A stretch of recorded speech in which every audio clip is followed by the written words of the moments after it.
Hey everybody, I'm Mckinsy Harris, and in honor of President's Day, I wanted to share with you my personal experience that I had with the President a few weeks ago in Washington, D.C.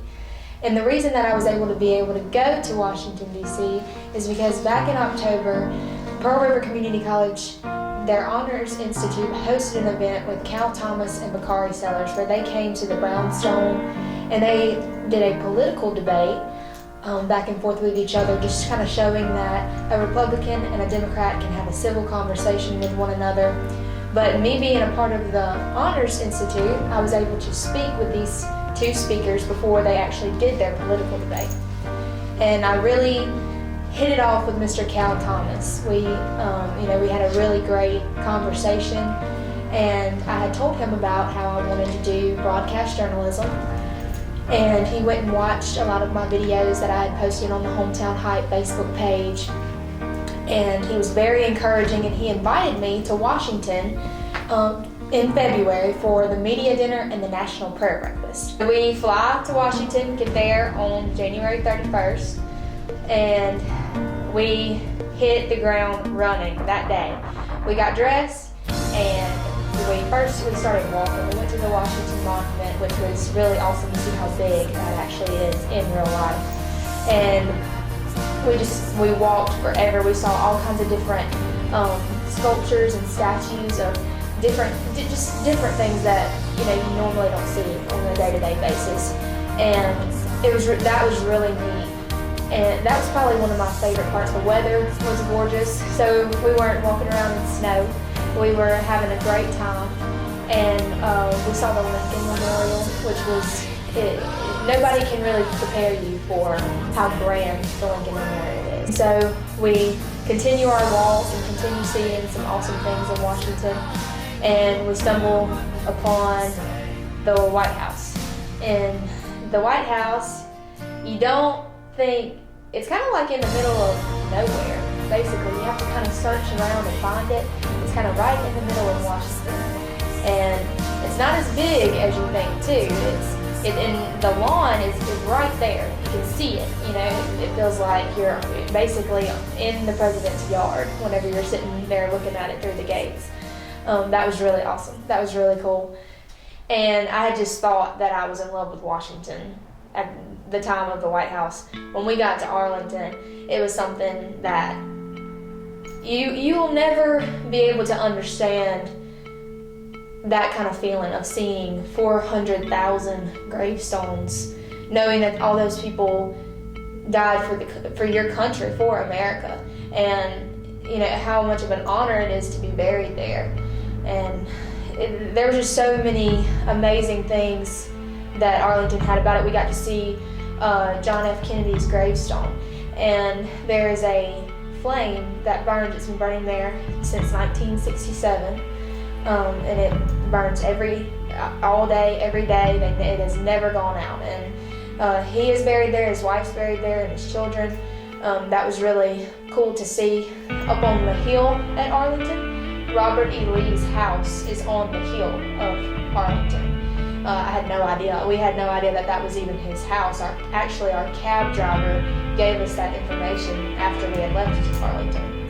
But anyway, we kept walking and kept going around, and we knew that at every hour they do the changing of the guard. And the changing of the guard, I didn't know what the changing of the guard was, but it was something extremely neat to experience. There's the Tomb of the Unknown Soldier, which is basically all the bodies that people don't know who those remains are. You don't know who those people are, but they died in an American war. So they were people that fought for America and died for America, but we don't know who they are. And they have a tomb that represents those people. And there is a guard that guards the tomb every hour, every second of every day, no matter if it's raining, no matter if it's hailing outside, if there's a hurricane, it does not matter. And they have been guarding that tomb ever since 1937 for 24 hours straight. And every hour they change the guard. And it's a very formal and thing that takes place.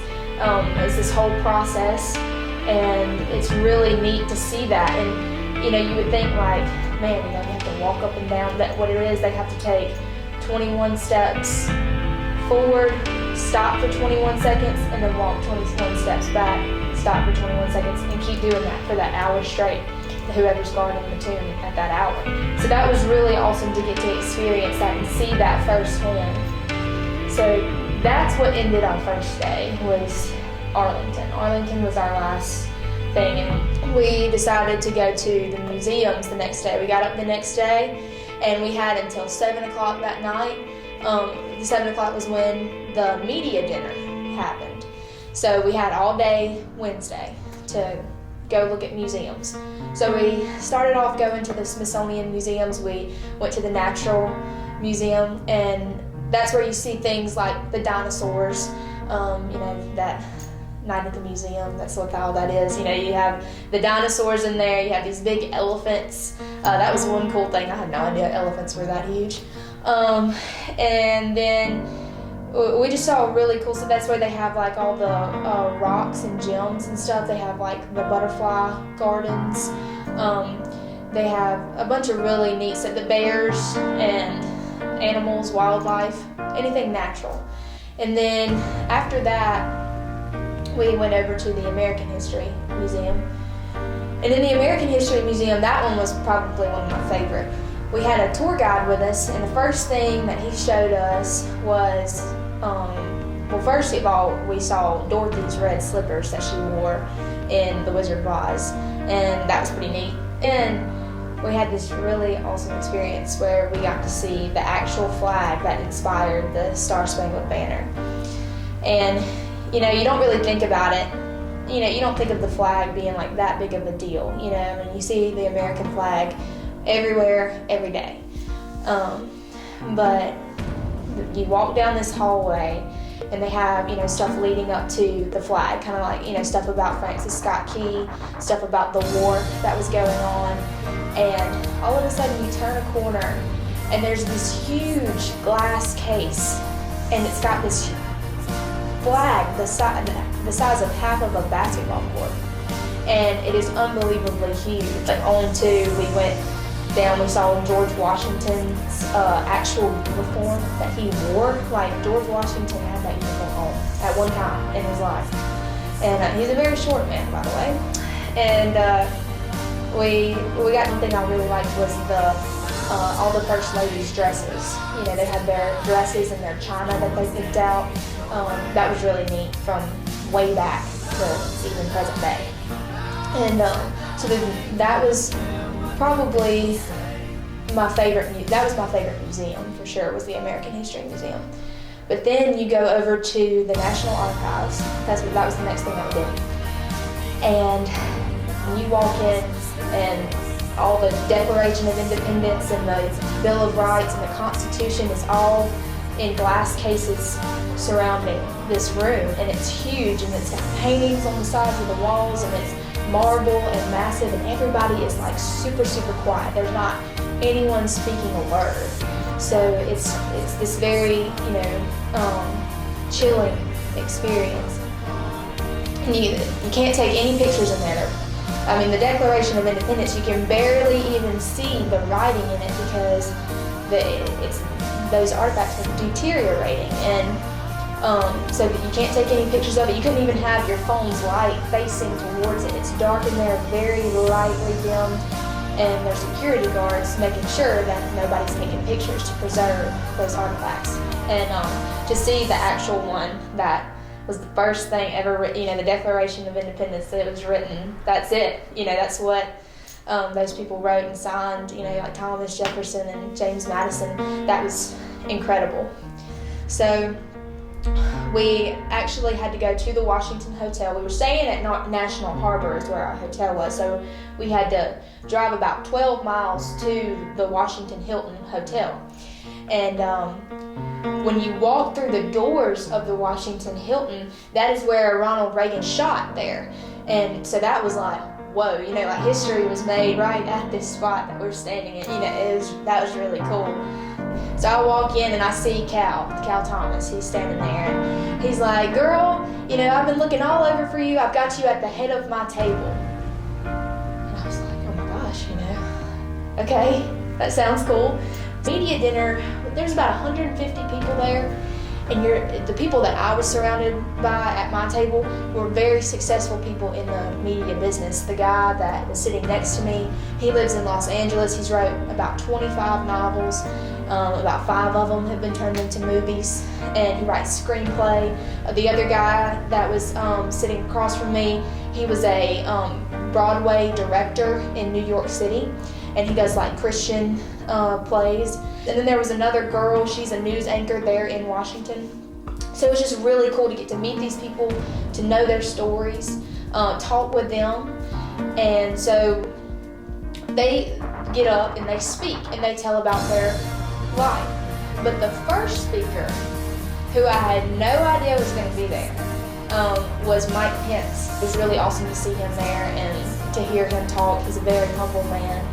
And but then our speakers for the media dinner got up to talk, and they basically gave their testimony, kind of their journey through their life with a Christian base. After the media dinner is over, we're just in awe. You know, I tell Cal, I'm like, man, this is changing my life, you know. And this whole experience has been amazing up until this point. We figure out that we have to be back at the Washington Hilton at like 5:30 in the morning, because they're going to start roping off everywhere around, because that motorcade comes in with the president. He's going to be at that hotel. I mean, it's a big deal.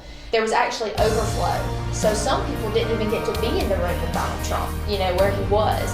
And some people had to be watching him on the screen in another room, but we actually got to be in the room with him. The National Prayer Breakfast is actually where people from all around the world, they come together and basically say that they're going to do everything with a Christian base in mind, you know, with God in mind and everything that they do. And that's really awesome. I had no idea that our country did that, and that is amazing to me.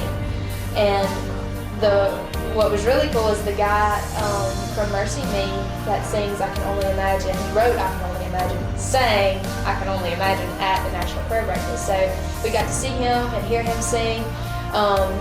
We had the chaplain, Mr. Barry Black for the Senate. He delivered probably the most amazing speech or testimony. I don't even know what it was. It was just amazing. And I would encourage anybody to go watch that if you can find it. Mr. Barry Black, it was amazing. The guy that introduced Donald Trump before he spoke was the man that created Survivor and The Apprentice. And he talked about, you know, Donald Trump and his relationship.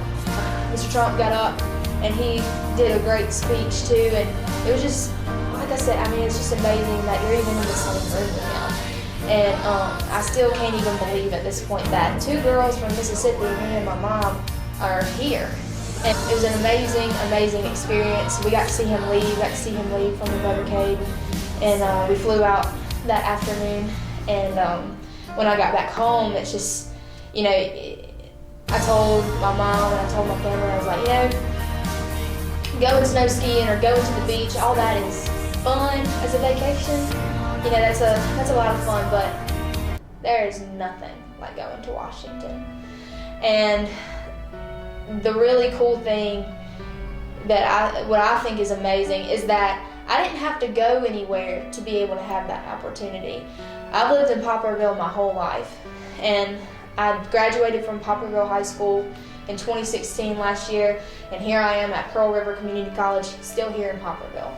And it's a small town, you know, you think not a lot of opportunity maybe, but I have had so many opportunities just by being over at Pearl River Community College. And without them, without the amazing honors program that they have there, and all the efforts that they put towards giving everyone opportunity, I wouldn't have had that opportunity. And so what I encourage everybody to know is that you don't have to go to a big city. You don't have to move off to a bigger college. You can find opportunities right in your hometown, right in the place that you've grown up your entire life, that you've seen every day of your entire life. You know, if you want the opportunity, it is there for you. You have to go and get it. I mean, you can't sit around and say, well, You know, I hope something comes up, you have to go get it. Just like I had to put myself out there and go talk to Cal Thomas. I grit your teeth and go and talk to him. And it opened up so many doors. I will have that connection for the rest of my life now. You know, I mean, and I got to meet so many other people that I'll have their connections for the rest of my life. I got to experience something that changed my life forever. So what my message would be to any young person in college, in high school, anywhere, even if you're an older person and you're just looking for an opportunity, you can find it. If you go out and you put yourself out there, the opportunity is there for you.